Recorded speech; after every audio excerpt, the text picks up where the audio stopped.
السلام عليكم احلى متابعين. وصفه واتقطعت مني وبكررها لكم تاني. يلا هنعمل اللحمه بالبصل المتكرمل.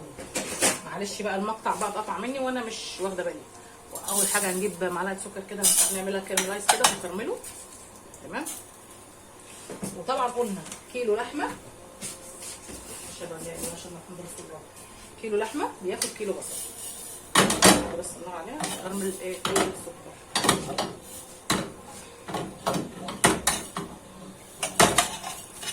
ثواني كده اعمل كرمل وبعد كده نفتح. السكر بدا ياخد اللون البني كده اهو زي ما انتم شايفين بقرب الكاميرا. الصوره مش باينه اهي كده. رسمه كامل عشان منزل للسكر. فانت بمعلقه سمنه كده تحورها. كيلو لحمه بياخد كيلو بصل جوانح او هلاوي زي ما بتقول كده. هبتدي هجيب التقليبه اي حاجه الدنيا غاليه واحنا محتاجين كده. اول ما نزلت البصل كده هيبتدي ياخد لون الكرمله بتاعت السكر مع السمنه تحفه. بعد كده بنسلق اللحمه 3/4 سوا او نص سوا. وبعد كده بننزلها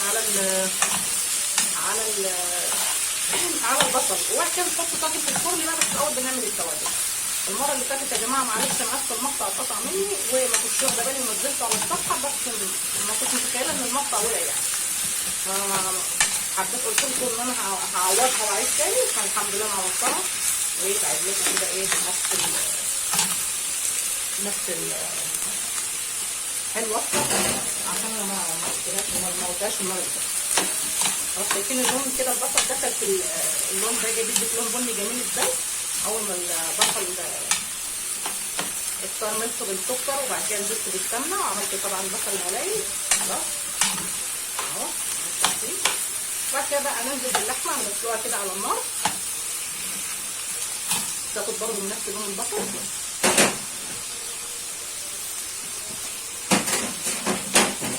معلقه بس كبيره شويه عشان انا ما احطهاش. هنزل بقى كل اللحمات بتاخد البصل بقى جميل ازاي بني. عايزين برضه اللحمه تاخد اللون ده. انزل لحمتي وبعد كده نشوف هنعمل ايه تاني عشان ما اطولش عليكم. خلاص بقى نزلت باللحمه كده بتاعتي بعد ما سلقتها نص سوا 3/4. اللي حابب يحطها نيه يا جماعه بيعملها نيه بس بيقعد يزود ميه كل شويه ايه بالتدريج. بس انا بقى الخطوه دي مش هعملها. انا هعمله كده في الطاسه بتاعتي. حاسه ان الطاسه قليله ممكن اقلب الصينيه بس مش مشكله بقى. احنا كده عاملين في الطاجن خلاص. نبتدي بقى هنتبل بقى نحط التوابل بتاعتنا.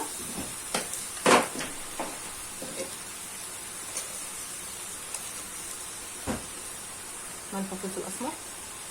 خلي بالكم اللحمه مش محتاجه اي تتبيله يا جماعه. حته اللحمه مره واثنين وثلاثه واربعه بتبقى حلوه قوي. مش محتاجه غير ملح وفلفل اسمر. جوز الطيب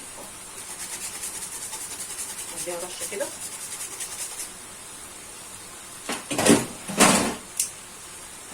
سنه قرفه صغيره كده هكسرها اخد منها حته صغيره عشان العيال مش بتحب القرفه قوي.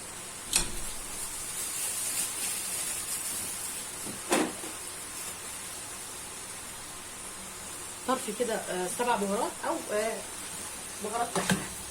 عندك 7 بهارات ماشي. عندك بهارات لحمه ماشي. ماما هشوح بقى اللحمه في بعضها كده لحد ما اللحمه تاخد بس الكرمل كمان. وبعد كده نزقها في الفرن خلاص عشان ما اطولش عليكم الفيديو. اديت للحمه بقى زي ما انتم شايفين كده ايه تشويحه كمان مع البصل مع طاجن البصل كده. وهبتدي بقى افرديها في الطاجن. هعبيها في الطاجن كده وبعد كده نحطها في الفرن. خلاص بقى زي ما انتم شايفين كرملنا اللحمه بالبصل. وهاخد بقى شويه الكرمله دي كلها كمان مش هستكفى. لا هاخدها بص جميله ازاي وبني اهي. هاخدها في الشوربه كده. طبعا لو اللحمه نيه احنا بنديها تشويحه وبعد كده بنزود لها ميه بالتدريج مره. بس انا بقى بستكفى بقى بالشوربه بتدي تيست اعلى. وهنزل كده عشان احطها على الفرن رف تحتيه اول بس ربع ساعه. وبعد كده احطها على الرف الفوقاني خلاص نص ساعه ونطلع احلى طاجن.